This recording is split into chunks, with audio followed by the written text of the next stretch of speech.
The morning sun blazed over the endless sand dunes of Burkina Faso when Captain Ibrahim Traoré made a decision that would change everything.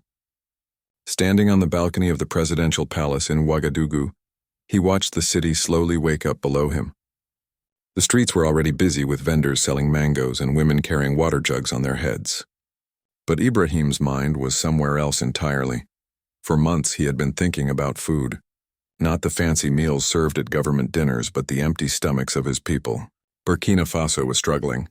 The country faced drought, rising food prices, and millions of hungry families. Traditional farming was becoming harder each year as the desert crept closer to their fields. Ibrahim had tried many things since becoming the country's leader. He had started new farming programs and built wells in remote villages. But nothing seemed big enough to solve the food crisis. Then, 3 weeks ago, his agricultural minister had shown him a research paper from Australia. The report talked about how rabbits could survive in harsh conditions and reproduce quickly. It mentioned how one pair of rabbits could become thousands in just a few years. That night, Ibrahim couldn't sleep. He kept thinking about those rabbits. What if they could breed enough rabbits to feed everyone? What if they could create a new source of protein that didn't need much water or expensive feed? The idea seemed crazy, but desperate times called for bold actions. He called his closest advisor, General Umar Sankara, at midnight. "Omar, I need you to research something for me," Ibrahim said into the phone. "Find out everything about rabbit farming. I mean everything." General Sankara was used to his president's unusual requests. Ibrahim was known for thinking outside the box. But this request puzzled him. "Rabbits, sir? Are we talking about pets or food?" "Food, Umar, lots of food. I want to know if we can raise millions of rabbits in our desert regions." Over the next 2 weeks, teams of researchers worked day and night. They studied rabbit breeding patterns, survival rates, and nutritional values. The numbers looked promising. Rabbits could live on desert plants that other animals couldn't eat. They reproduced faster than any other livestock. And they provided high-quality protein that could feed families across the country. But there was one major problem. To start a breeding program big enough to make a real difference, they would need at least 1 million rabbits. Buying them from other countries would cost more money than Burkina Faso had. The only option was to find them locally. This is where Ibrahim's plan took an unexpected turn. His research team discovered that several neighboring countries had wild rabbit populations that farmers considered pests. These rabbits were eating crops and causing problems for agriculture. In Mali, Niger, and Ghana, farmers were actually paying people to catch and remove rabbits from their land. Ibrahim saw an opportunity. He could solve his neighbor's pest problems while getting the rabbits he needed for free. It was perfect. He immediately sent diplomatic teams to negotiate with the other governments. Within days, agreements were signed.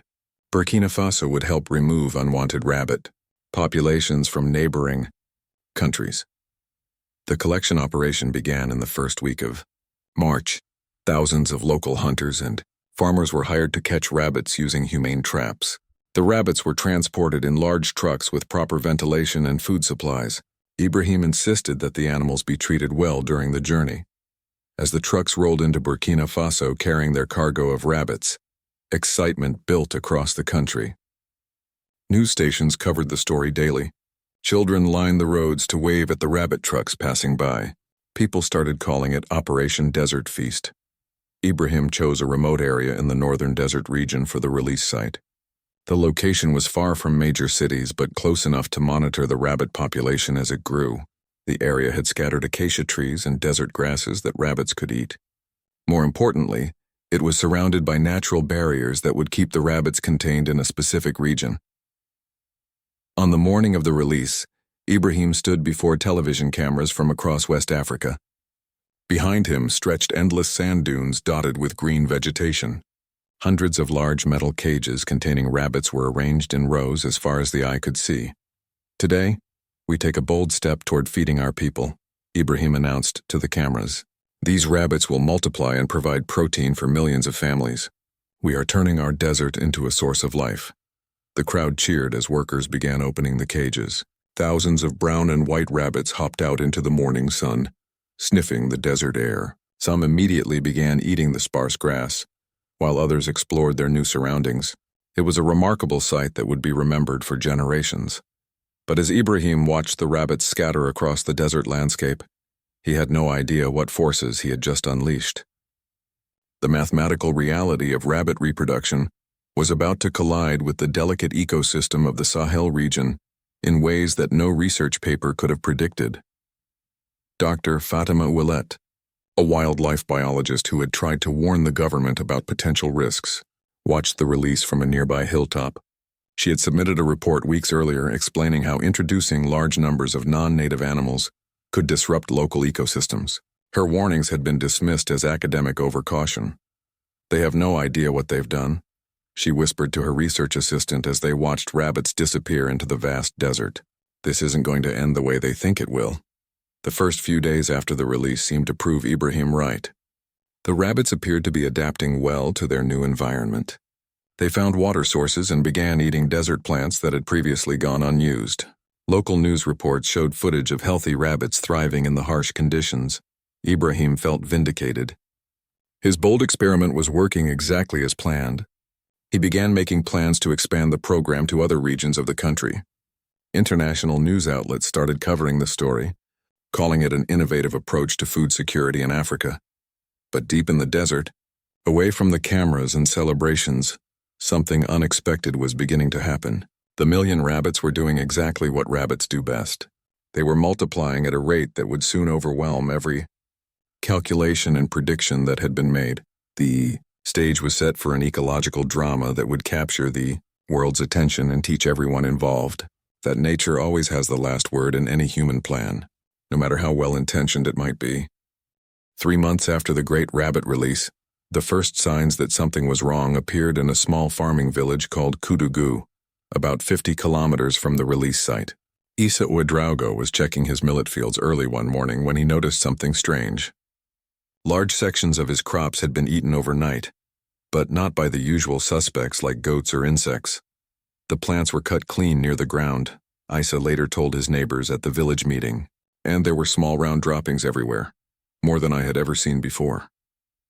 At first, Issa and his neighbors blamed wild animals. Desert conditions had been harsh that year, so it made sense that hungry animals might venture closer to human settlements looking for food. But over the next few weeks, similar reports came from villages across a much wider area than anyone expected. Meanwhile, in the capital city, Ibrahim Traoré was receiving very different reports. His agricultural minister brought him updates showing that the rabbit population was thriving beyond their wildest dreams. Aerial surveys counted an estimated 4 million rabbits in the designated area. The breeding program was working faster than anyone had predicted. "At this rate, we could start harvesting rabbits for food distribution within 6 months, the minister reported enthusiastically. "The desert regions are producing more protein per square kilometer than our traditional farming areas." Ibrahim was pleased but wanted to be cautious. He ordered his team to begin planning the next phase carefully. They would need to build processing facilities and train people to prepare rabbit meat safely. Distribution networks would have to be established to get the food to families who needed it most.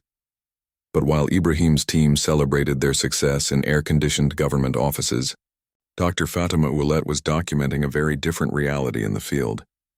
Her research team had been monitoring the rabbit population using GPS tracking devices and motion-activated cameras placed throughout the desert region. What they discovered was alarming. The rabbits weren't staying in the designated area as planned. They had spread far beyond the original release site, moving in all directions across the landscape. The natural barriers that were supposed to contain them had proven completely ineffective. Rabbits are incredible diggers and jumpers, Dr. Ouellet explained to her research assistant as they reviewed camera footage. Rocky outcrops and dry riverbeds don't stop them the way they would stop larger animals. We're tracking rabbit populations now in areas over 200 kilometers from the original release point. Even more concerning was what the rabbits were eating. The original plan assumed they would survive primarily on desert grasses and shrubs that had little value to humans or livestock. But the cameras revealed that rabbits were consuming everything green they could find, including plants that other animals depended on for survival. Desert ecosystems are delicate balances built over thousands of years. Every plant and animal has evolved to use resources efficiently in an environment where water and food are scarce. The sudden introduction of millions of fast-breeding rabbits was disrupting relationships. that had existed long before humans arrived in the region. Antelope populations began declining as rabbits consumed the desert grasses they needed to survive. Small desert birds found fewer seeds and insects as rabbit activity disturbed their traditional feeding grounds.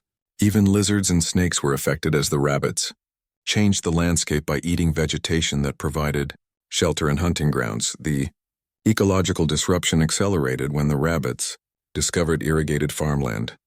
Desert plants were fine for survival, but cultivated crops offered nutrition that allowed even faster reproduction. Village after village reported crop damage that grew worse each week. Amadou Keita was a farmer who grew onions and tomatoes using a small irrigation system his family had built over many years. He woke up one morning in late June to find his entire tomato crop destroyed. Hundreds of plants had been eaten down to the roots during a single night. "I thought maybe it was insects or plant disease," Amadou remembered. "But then I saw them in the early morning light. Rabbits everywhere, more than I could count. They covered my fields like a brown carpet." Amadou and his neighbors tried everything they could think of. They built fences, but the rabbits dug underneath them. They set up scarecrows, but rabbits aren't afraid of things that don't move. They even tried staying up all night to chase the animals away, but there were simply too many rabbits and too few people. The situation became desperate when the rabbits began targeting stored grain supplies. Village food storage facilities that had been built to protect grain from insects and rodents were no match for thousands of hungry rabbits working together. Communities that had prepared for the dry season suddenly found their emergency food supplies depleted. News of the crisis was slow to reach the government because many affected villages were remote and had limited communication with the outside world. When reports finally began arriving in the capital, officials initially dismissed them as exaggerated complaints from farmers looking for government assistance. But Dr. Ouellette's research team was documenting everything with scientific precision. Their GPS tracking data showed rabbit populations spreading like ripples across the landscape. Mathematical models predicted that the current population of 4 million rabbits would reach 20 million by the end of the year, if current reproduction rates continued. Even more troubling was what the models predicted for the following year. Under ideal conditions, the rabbit population could reach 100 million animals within 18 months of the original release. The desert ecosystem simply couldn't support that many large herbivores without complete collapse. Dr. Ouellette submitted her findings to the government in a comprehensive report titled Ecological Impact Assessment Rabbit Introduction Program. The document was filled with graphs, maps, and photographs showing the expanding crisis. She requested an immediate meeting with President Traoré to discuss emergency containment measures. The report sat on various government desks for 2 weeks before anyone with real authority read it. When Ibrahim finally saw the document, his first reaction was disbelief. The numbers seemed impossible. How could 1 million rabbits become 4 million in just 3 months? But as he studied the photographs and tracking data, the reality became undeniable. The rabbits had indeed multiplied exactly as nature intended, but in an environment that couldn't handle their success. His solution to the food crisis was creating a much bigger problem that threatened the entire regional ecosystem. Ibrahim called an emergency meeting with his agricultural team and invited Dr. Ouellette to present her findings in person. As she explained the situation using maps and population projections, the room fell silent. The magnitude of the unfolding disaster was beginning to sink in. "What do you recommend we do?" Ibrahim asked quietly. Dr. Ouellette's answer would change everything once again. But first, the rabbit population would need to face the next challenge that no one had anticipated.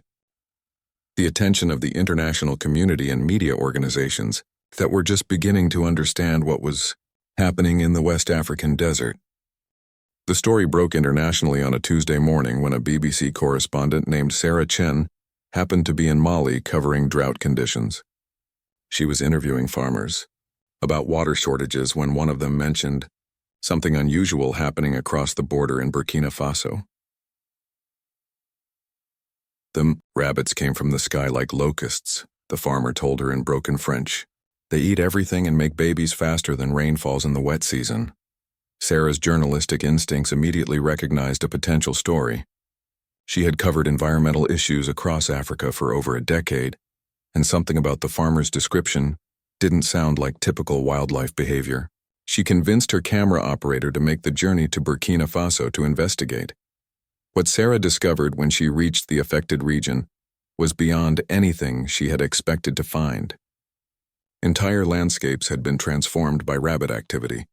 Areas that had once been covered with sparse desert vegetation now looked like moonscapes, stripped bare of anything edible. The ground was riddled with burrow holes and covered with rabbit droppings several inches deep, but it was the villages that provided the most compelling footage for her report. Sarah interviewed dozens of farmers who had lost everything to the rabbit invasion. Families that had spent years building up their small farms were now facing starvation as their crops and stored grain supplies disappeared nightly.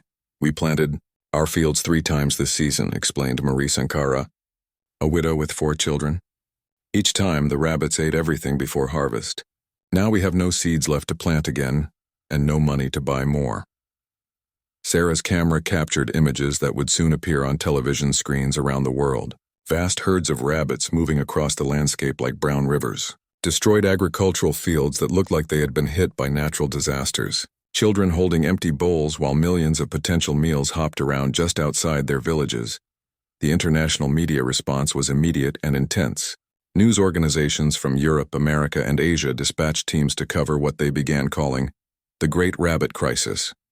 Social media exploded with images and videos of the rabbit herds.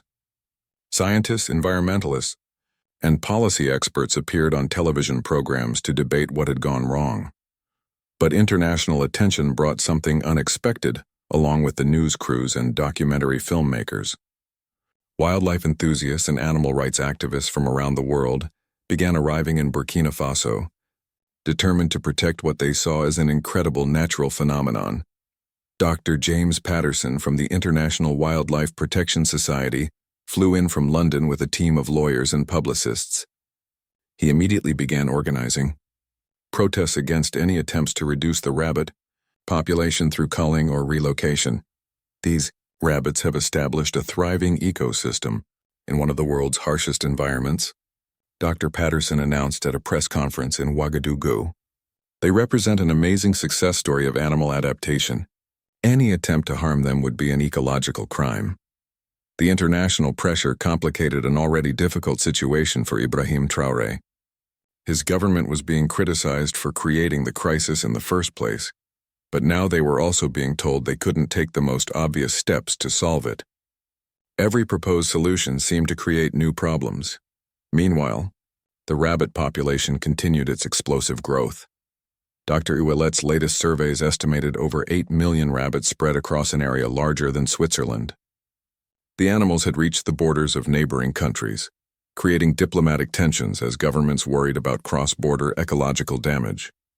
The economic impact was becoming devastating. Burkina Faso's agricultural output had dropped by 40% in the affected regions. Food prices across the country were rising as local production declined. International aid organizations began airlifting emergency food supplies to villages that could no longer feed themselves. But the rabbits were also creating some unexpected opportunities. Entrepreneurs began establishing rabbit meat processing facilities, hoping to turn the crisis into a business opportunity. International restaurants started featuring Sahara rabbit on their menus as an exotic delicacy. Tourism companies offered rabbit safari trips for visitors who wanted to witness the phenomenon firsthand. The global attention attracted researchers from universities around the world who wanted to study the ecological transformation happening in real time. They established monitoring stations and began collecting data about how ecosystems respond to sudden large-scale changes. The rabbit invasion became one of the most documented environmental events in African history. However, the scientific community was divided about what should happen next. Some researchers argued that the ecosystem needed time to adapt naturally to its new inhabitants. They pointed out that Australia had eventually reached a balance with its rabbit population after decades of adjustment. Other scientists warned that the Sahel region was much more fragile than Australia and couldn't withstand the same level of disruption. They predicted complete desertification of affected areas if the rabbit population wasn't controlled soon. Climate change was already putting stress on the region, and the rabbits were accelerating environmental degradation. The debate became heated when religious leaders joined the conversation. Some Islamic scholars argued that the rabbits were a blessing from Allah, providing food for the hungry during difficult times. They opposed any attempts to harm animals that could feed families. Christian missionaries working in the region had a different perspective. They saw the crop destruction and village disruptions as evidence that the rabbit program had been poorly planned. They supported humane population control measures to restore balance to the ecosystem. Traditional African spiritual leaders offered yet another viewpoint. They believed the rabbit invasion was a message from ancestral spirits about the need to respect natural boundaries. They recommended ceremonies and rituals to restore harmony between humans and the natural world. As various groups argued about the proper response, the rabbits themselves remained focused on the simple business of survival and reproduction. They were adapting to their environment in ways that surprised even the scientists studying them. Some rabbit populations had learned to dig deeper burrows to escape the desert heat and predators. Others had developed new feeding patterns, becoming more active during cooler hours and finding food sources that weren't competing with human agriculture. The most successful rabbit colonies had discovered how to work together in larger groups. They would post sentries to watch for predators while others fed, and they coordinated their movements to find the best feeding areas. These behavioral adaptations were allowing them to thrive, even as their environment became more challenging. But nature was also beginning to respond with its own solutions. Predator populations were slowly increasing as they adapted to the abundant new food source. Desert foxes, hawks, and snakes were producing more offspring and expanding their territories to take advantage of the rabbit boom. The question was whether these natural controls would act fast enough to prevent complete ecological collapse. Mathematical models suggested that the predator response was happening too slowly to keep up with rabbit reproduction rates. Something more dramatic would be needed to restore balance to the system. As the crisis entered its 6th month, Ibrahim Traoré faced a decision that would define his presidency and potentially affect the future of the entire Sahel region. The world was watching and time was running out to find a solution that could satisfy all the competing interests while saving the environment and the people who depended on it. By September, the rabbit situation had evolved into something nobody had predicted when the crisis first began. The ecological disruption was continuing to spread, but human communities had started adapting in remarkable ways that surprised government officials and international observers alike. In the village of Dori, near the original release site, a young entrepreneur named Salif Compaoré had turned his family's struggling farm into the region's most successful rabbit processing center. What started as a desperate attempt to salvage something from his destroyed crops had become a thriving business employing over 200 people. When the rabbits first came, "I thought my life was over," Salif explained to a visiting journalist. "They ate everything I had grown. But then I realized that instead of growing vegetables, I could harvest rabbits. They were reproducing faster than any crop I had ever planted." Salif's operation was remarkable in its simplicity and effectiveness. Teams of local hunters would capture rabbits using traditional traps modified for large-scale operations. The animals were processed in a facility that met international health standards, then shipped to markets across West Africa and beyond. The rabbit meat proved to be surprisingly popular. It was lean, healthy, and much cheaper than beef or chicken. Restaurants in major cities began featuring rabbit dishes on their menus. International buyers started placing orders for export to Europe and Asia, where rabbit meat was considered a delicacy. Similar operations sprouted across the affected region as communities learned to view the rabbits as an opportunity rather than just a disaster. Villages that had been on the edge of starvation 6 months earlier were now experiencing economic growth based entirely on rabbit harvesting. But the ecological transformation was far from over. Dr. Ouellet's research team had documented changes that went well beyond simple population numbers. The massive rabbit presence was reshaping the entire desert ecosystem in ways that created both problems and unexpected benefits. The positive changes were most visible around water sources. Rabbit burrowing had created extensive underground networks that helped capture and store rainwater during the brief wet seasons. Areas that had been completely dry for decades now had underground moisture that supported new plant growth during the dry months. The rabbits are accidentally creating a more complex water management system. Dr. Ouellette noted in her latest report.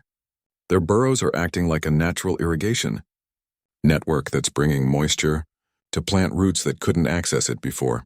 This underground water retention was allowing new types of vegetation to establish themselves in previously barren areas.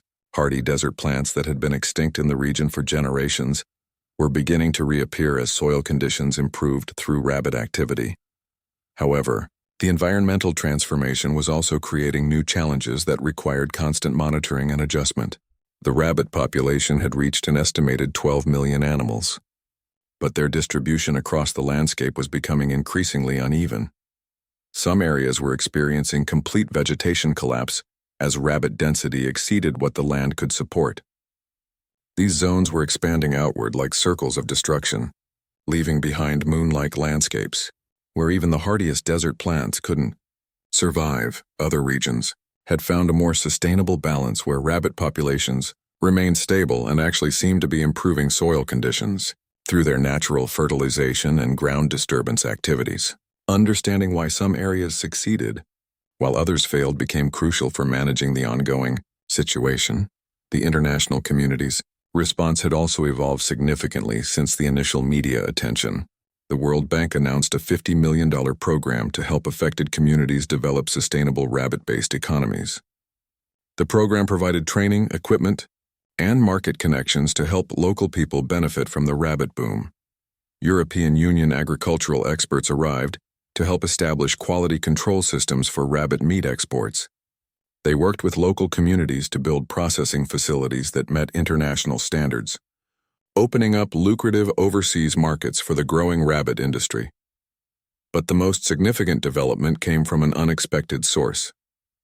A team of researchers from Israel's desert agriculture program had been studying the ecological changes and made a discovery that could revolutionize how the world thinks about desert development. Dr. Rachel Goldstein, the team leader, presented her findings at a conference in Ouagadougou that attracted scientists from around the globe. Her research showed that the combination of rabbit activity and targeted human intervention could actually reverse desertification in carefully managed areas.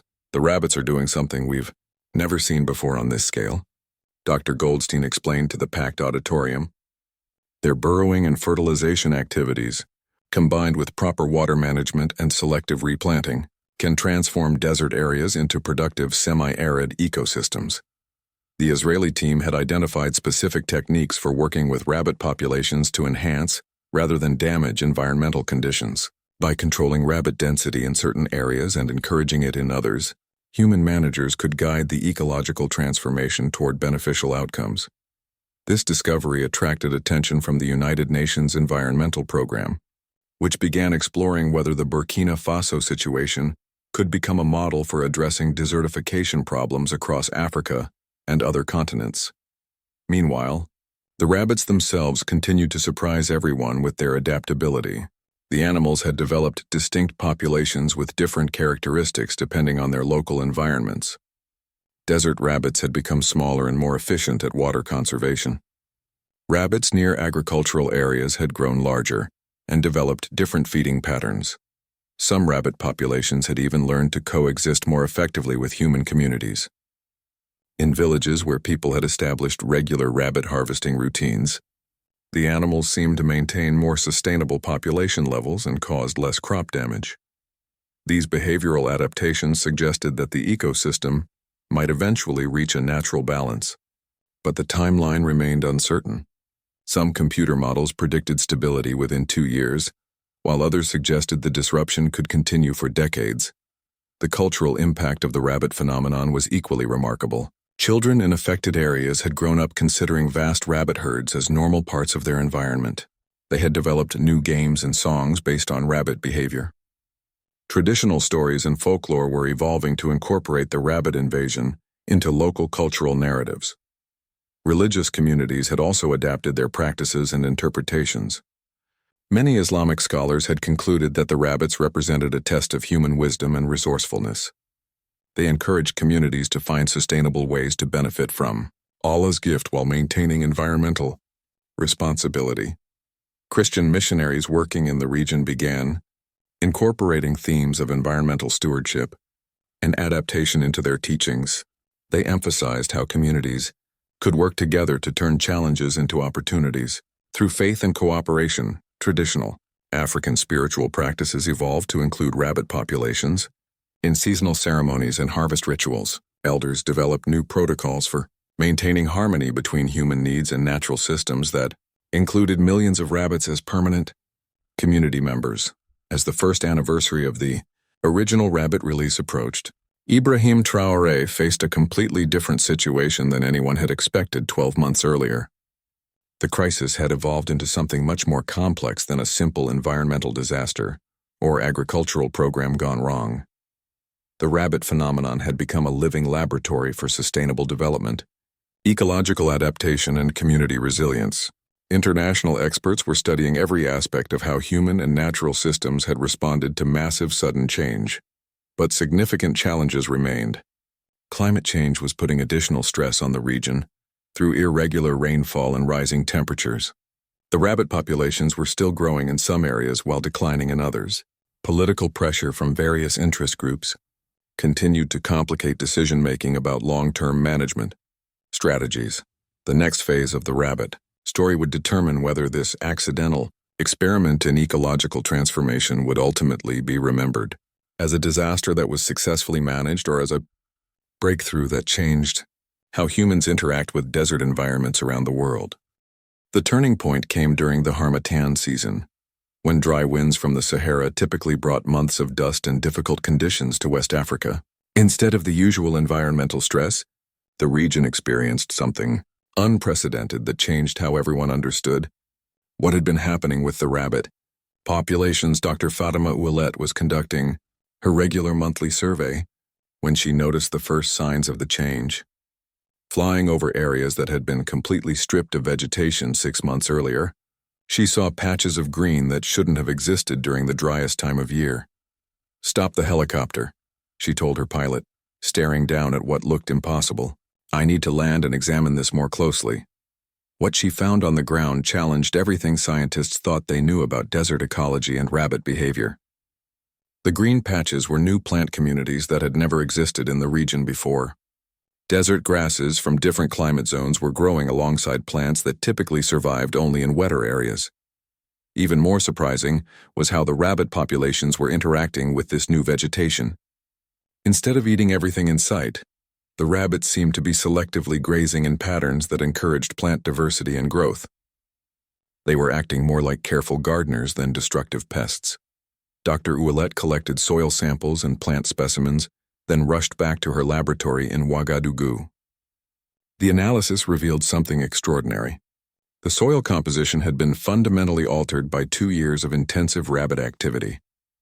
Organic matter levels were higher than in any desert soil she had previously studied. The rabbit droppings, combined with their extensive burrowing systems, had created underground networks of rich, moisture-retaining soil. During the brief rainy seasons, this network captured and stored water much more efficiently than natural desert systems. The stored moisture was then gradually released throughout the dry months, supporting plant growth that would normally be impossible. The rabbits have accidentally engineered a completely new type of desert ecosystem, Dr. Ouellet explained to a gathering of international researchers. They've created conditions that support much higher biodiversity and productivity than existed here before. This discovery coincided with remarkable changes in human communities throughout the affected region. Villages that had been struggling with food security 2 years earlier were now experiencing unprecedented prosperity based on what they called rabbit economy. Aminata Sawadogo had lived in the village of Yako her entire life, watching her community slowly decline as traditional farming became more difficult due to climate change. But the rabbit boom had transformed everything about how her village operated. "We used to grow millet and hope the rains would come in time," Aminata explained to a visiting documentary crew. "Now we have rabbit meat to eat and sell, rabbit fur for making crafts, and rabbit fertilizer that makes our remaining crops grow better than ever before." Yako had become a model for sustainable rabbit-based development. The village had established rotating harvesting zones that maintained rabbit populations, while providing steady income and food security. They had developed new techniques for processing rabbit fur into textiles that were being exported to international fashion markets. Most importantly, they had learned to work with the ecological changes rather than fighting against them. Village farmers were planting new types of crops that thrived in the rabbit-modified soil conditions. They were raising other livestock species that benefited from the improved pasture conditions created by rabbit activity. The success stories were spreading across the region as communities shared knowledge and techniques. A network of rabbit economy villages had formed, with regular exchanges of information about best practices for sustainable harvesting and ecosystem management. International development organizations took notice of these grassroots innovations. The World Bank expanded its support program, and several European countries began providing technical assistance for developing rabbit-based industries in rural areas. But perhaps the most significant development was how the rabbit phenomenon had changed scientific understanding of ecosystem management and restoration. Research teams from universities around the world were studying the Burkina Faso situation as a natural experiment in rapid ecological transformation. Dr. James Wickham from Oxford University had been analyzing satellite imagery and ground surveys for over a year. His findings suggested that the rabbit-modified landscapes were actually more resilient to climate change than the original desert ecosystems. The increased soil organic matter and improved water retention mean these areas can better survive droughts and extreme weather events. Dr. Wickham published in a major scientific journal. Paradoxically, what started as an ecological disaster may have created ecosystems that are better adapted to future climate conditions. This research attracted attention from climate change adaptation programs across Africa and other continents facing desertification. The techniques being developed in Burkina Faso were being tested in similar environments in Niger, Chad, and Sudan. The rabbit populations themselves had stabilized at levels that seemed sustainable for the transformed ecosystem. Current estimates suggested approximately 15 million rabbits distributed across an area roughly the size of Ireland. But unlike the exponential growth of the early months, population numbers had plateaued as natural predator populations increased and food resources found new equilibrium points. Predator species had adapted remarkably to the rabbit abundance. Desert fox populations had increased fivefold, and new hunting strategies had evolved that allowed them to take advantage of large rabbit herds. Birds of prey had also thrived, with some species establishing breeding populations in areas where they had been absent for decades. The ecological complexity continued to increase as other animal species discovered opportunities in the rabbit-modified environment. Antelope populations, which had initially declined due to competition for vegetation, had recovered by learning to use different feeding areas and plant species than the rabbits preferred. Even insect communities had evolved to work with the new ecosystem structure. Beetles and other decomposer species thrived in the nutrient-rich soils created by rabbit activity. These insects supported increased bird populations, which in turn provided natural pest control services for human agricultural activities. The cultural impact of these changes extended far beyond Burkina Faso. Environmental scientists around the world were reconsidering assumptions about ecosystem management and the role of large herbivore populations in landscape transformation. The rabbit story became a case study taught in universities from California to Beijing. Students learned about unintended consequences, adaptive management, and the complexity of ecological systems through the lens of Ibrahim Traoré's well-intentioned decision to release 1 million rabbits in the desert. Documentary filmmakers produced award-winning films about the ecological and social transformation. National Geographic featured the rabbit phenomenon in a special issue about ecosystem adaptation and climate change resilience. But perhaps most importantly, the rabbit experience had changed how local communities thought about their relationship with the natural world. People who had previously seen themselves as victims of environmental change now understood that humans could work as partners with natural systems to create beneficial outcomes. Children who had grown up during the rabbit boom had a different perspective on environmental challenges than previous generations. They had seen firsthand how apparent disasters could become opportunities through creativity, cooperation, and careful observation of natural processes. As the third anniversary of the original release approached, Ibrahim Traoré reflected on how completely the situation had evolved beyond anything he had originally envisioned. What had started as a desperate attempt to address food security had become an international model for ecosystem restoration and sustainable development. The rabbits were no longer seen as an invasion or a crisis. They had become permanent residents of a transformed landscape that supported more biodiversity, economic activity, and human prosperity than had existed in the region for generations. The desert had become a garden, and the garden had become a symbol of hope for communities facing environmental challenges around the world. However, success brought new responsibilities and challenges that nobody had anticipated. As the rabbit-based economy grew, questions arose about long-term sustainability and the need for careful management to prevent new problems from developing. The international attention had attracted investors and corporations interested in scaling up rabbit production and processing operations.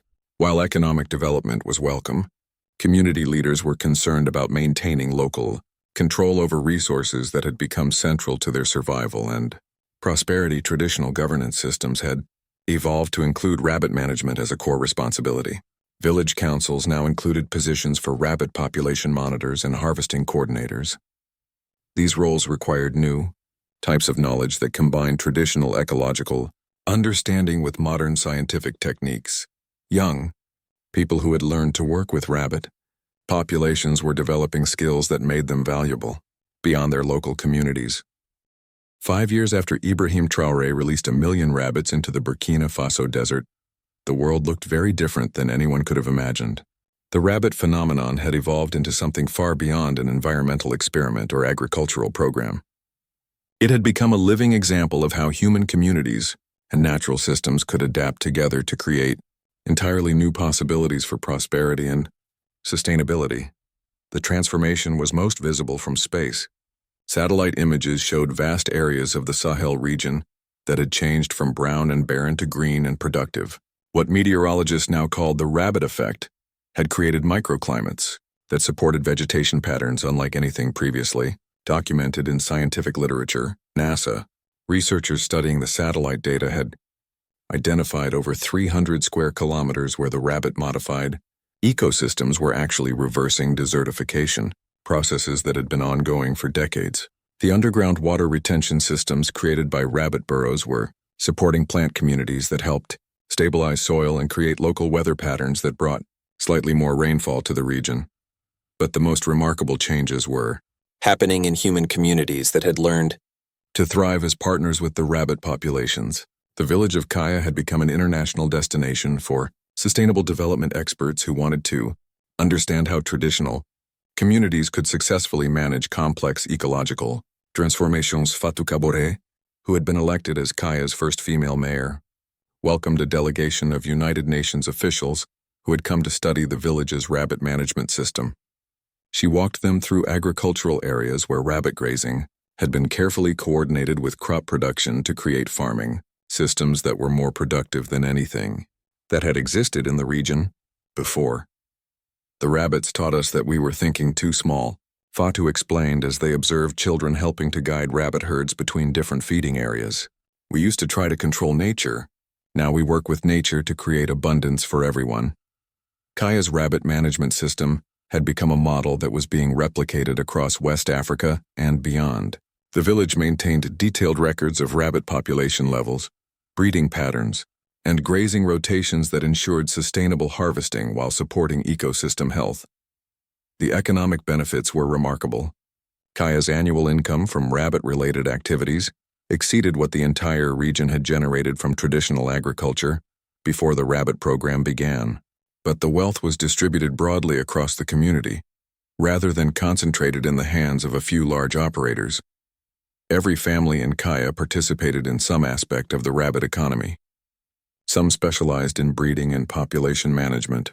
Others focused on meat processing and distribution. Creative entrepreneurs had developed markets for rabbit fur textiles, organic fertilizer, and even rabbit-based tourism experiences. The tourism industry had become particularly important as people from around the world came to see the transformed landscapes, and learn about sustainable ecosystem management. Hotels in the regional capital were booked months in advance with visitors who wanted to experience rabbit safaris and participate in workshops about working with large herbivore populations. Dr. Fatima Ouellet had established the International Institute for Ecosystem Transformation, housed in a research facility built with support from multiple countries and international organizations. The institute welcomed researchers from 6 continents who studied various aspects of the ongoing ecological changes. We've learned that ecosystems are much more adaptable and resilient than we previously understood, Dr. Ouellet explained to a class of graduate students from universities around the world. The rabbit phenomenon has shown us that apparent disasters can become opportunities if we respond with creativity, cooperation, and scientific understanding. The Institute's research had contributed to environmental restoration projects in over 20 countries. Techniques developed through studying rabbit ecosystem management were being applied to restore degraded landscapes in places as diverse as Mongolia, Kenya, and parts of the southwestern United States. The scientific publications coming out of the Burkina Faso research had revolutionized academic thinking about ecosystem management and climate change adaptation. Major journals regularly featured new discoveries about how large herbivore populations could be managed to enhance rather than degrade environmental conditions. But the most significant impact was on policy discussions about environmental challenges and development strategies. The rabbit success story had influenced international approaches to addressing desertification, food security, and rural poverty across the developing world. Ibrahim Traoré, now recognized as a visionary leader, who had accidentally discovered a new model for sustainable development, reflected on the journey during the 5th anniversary celebration of the original rabbit release. Thousands of people from dozens of countries gathered in the desert, where it all began to commemorate what had become known as the Great Transformation. Standing before the international audience, with vast green landscapes stretching to the horizon behind him, Ibrahim spoke about lessons learned from 5 years of working with unexpected consequences and remarkable adaptations. When we released those rabbits, we thought we were solving a food crisis, Ibrahim said to the gathered crowd. What we actually did was discover that nature and human communities are much more creative and resilient than we had ever imagined. The rabbits didn't just multiply and provide protein. They taught us how to transform deserts into gardens and how to build prosperity that works for everyone. The celebration included cultural performances, scientific presentations, and workshops about replicating rabbit-based development strategies in other regions. Children from local schools performed songs and dances that incorporated rabbit themes into traditional West African cultural expressions.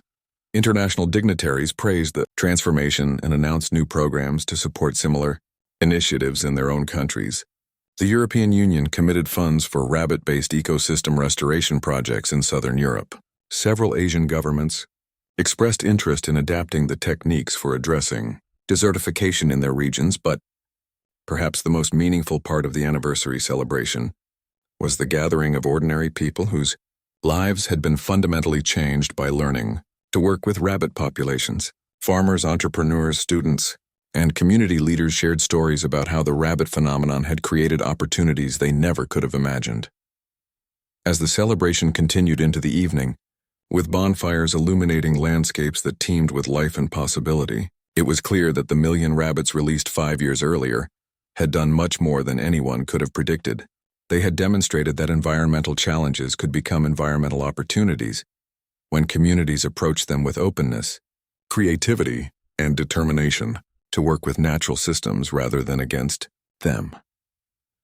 The story of Ibrahim Traoré and the 1 million rabbits had become a symbol of hope for communities around the world facing their own environmental and economic challenges. It proved that even the most unexpected events could lead to positive transformations when people were willing to adapt, learn, and work together toward solutions that benefited both human communities and the natural world. The desert had indeed become a garden, and the garden had become a model for creating abundance in places where scarcity had once seemed inevitable. The rabbits had multiplied far beyond their original numbers, but they had also multiplied hope, opportunity, An understanding about what becomes possible when humans learn to dance with the unexpected rhythms of the natural world.